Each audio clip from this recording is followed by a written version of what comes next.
the thing. The brain disorder knocks out part of the brain that helps you to think those logical thoughts. Yeah. That I have a disease that needs to be fixed, that can be fixed. Yeah. So, it knocks out the logic.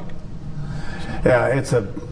Well, now scientists know, this is kind of funny, scientists know that what was once thought to be bad for our brains, namely sex, drugs, and rock and roll, it's good. Is now good for our brains. Yeah, get her done. That is, unless you use the bad drugs. But well, forget the drugs. Let's go to the sex and the rock and roll. Yeah. That works. Is that all right? Yeah, that's right. 2 out of 3 ain't bad, Joe. Actually, sex grows brain cells. There you go. Learning grows brain cells. SSRIs, like our Paxil, grows brain cells, as well as eating the right foods and getting enough rest. Get enough rest and eating the right foods. All grow brain cells. So the brain cells we lost with our brain disorders, and with me with my schizophrenia, I lost 5% every episode, and I had 7 episodes. Ooh. So I lost a good deal of brain cells, but I could grow them back because I did the right things for Let me myself. ask you this. This is a personal question. What? How'd you grow them back? Which gave you the?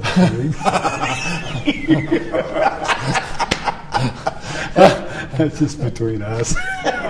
Well, it all goes together. Once you do one good thing for yourself, then you go do another good thing for yourself. Yeah, right? It feels.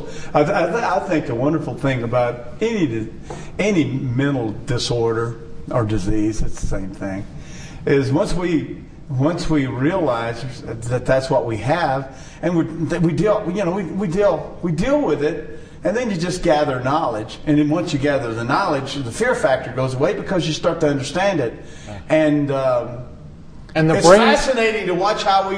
And the brain recovers how you work. Yeah. Fully aware of it, fully on medicine. Yeah. I remember when I first started taking the drug Paxil, I was having these massive. I call them panic attacks, and in the industry, one week I come to a city and the drug company says, well, we're going to go with anxiety attacks. And then the next week it's panic. Let me ask the girls, what are we dealing with this week? Well, are we going to go on back to anxiety? Are we going to go back to anxiety? Okay, no, wait, I got one. But it was, I got one for you. I could feel them coming. Yeah. When I first started taking the medication, I could feel them coming. Yeah. And it was kind of scary.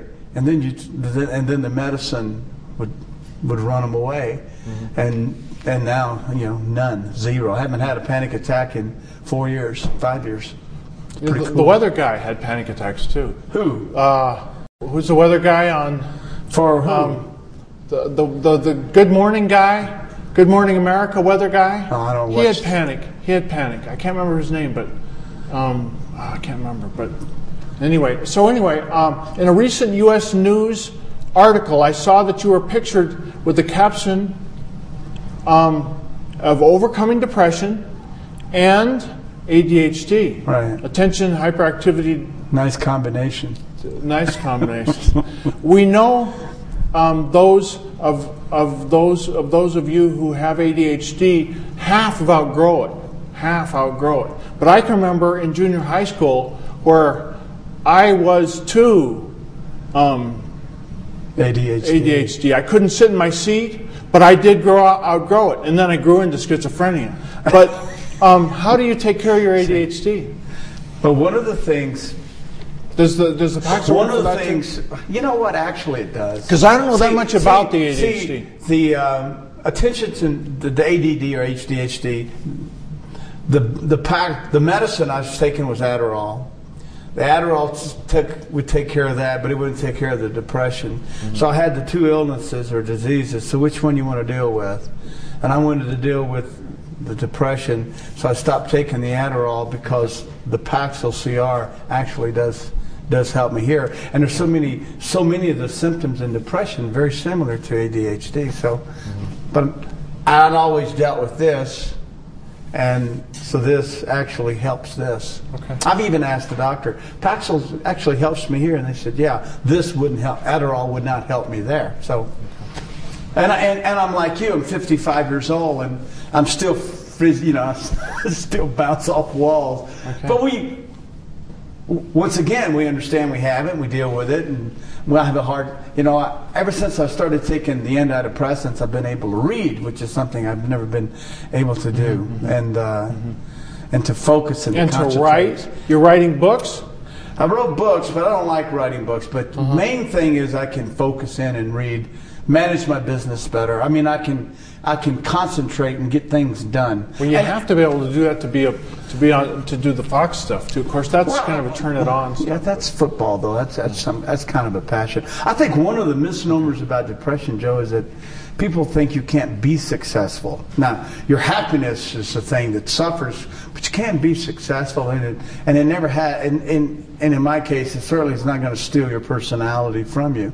So, and I think that's one of the reasons when people see me, they go, "Wow, he's this or he's that. How could he possibly?" But it doesn't rob you of that. All right, thanks. Hey, thank you. Thank you. My pleasure. Good time. Thanks for having me on. I just knew that for the likes of Terry Bradshaw, that any question I ask all my guests on Erasing the Stigma would merely be a jumping-off point for Terry. Much like a kick-off, tee-off, tip-off, face-off, they're off and running. And did he expound? His mind expanded oftentimes without having scientific basis, completely on animal instincts. He is almost totally a sea of emotion. He is everything based on nothing, explaining when depression hit and took him down like a tackler who tears off your jersey and catapults you headlong into the turf. Seeing stars, you wonder where you are. It takes every bit of strength to get to your feet, and driven like the instincts of an animal, you look for the safety of your own huddle. You hope to recover enough to play the next play. During our interview, with no halftime, we took turns like the true sportsmen that we were, sharing about our tough times, me with my schizophrenia and him with his major depression. As one took his turn, the other became the on-the-spot, play-by-play doctor, self-help guru, good listener of the minute. We both had been through enough self-help and analysis to know you've got to listen with your heart to be a good sounding board to help the other guy. I started questions with, why would someone who apparently has it all, a four-time Super Bowl quarterback, a national superstar sportscaster, want to share with the entire country about his mental illness, an illness that society stigmatizes so much that you wouldn't wish it on your worst enemy? His answer is, because I feel the pain of my depression, and maybe others won't have to feel it if I share it enough. He does not have trouble talking about it today, but admitted that at some points apparently hit him so much that he couldn't bear the torment, the personal torment of destroying relationship after close relationship. Thanks for the show to all who go, for letting me talk tall, and the likes of one Burt Jones who didn't lie nor get stoned, when he said this show with Bradshaw shall be shown, and Ed Dre, who made my day with financing from GlaxoSmithKline that he alone knew how to mine. For these little yellow Paxil pills that dispel all our spills, that keep my depressions from being quite so depressing. And to my special friend, who I'll thank again and again, Don Alexander, the production master, who seized the day, who would not accept pay, but enjoyed his work as his mainstay. From Sierra Nevada Community Access, in our minds they are the best, as supported by request. And finally, for the Pittsburgh Steelers quarterback, who as yet has never been sacked, a four-time Super Bowl winner who still has my wife fixing the dinner, then kicking back to watch Erasing the Stigma, to see his transplendent enigma. Thanks especially go to Terry Bradshaw, who does lay down the law. And thanks to you, the viewer, who turns from watcher into doer. But who knows who will be on next as our psychic sidekick guest.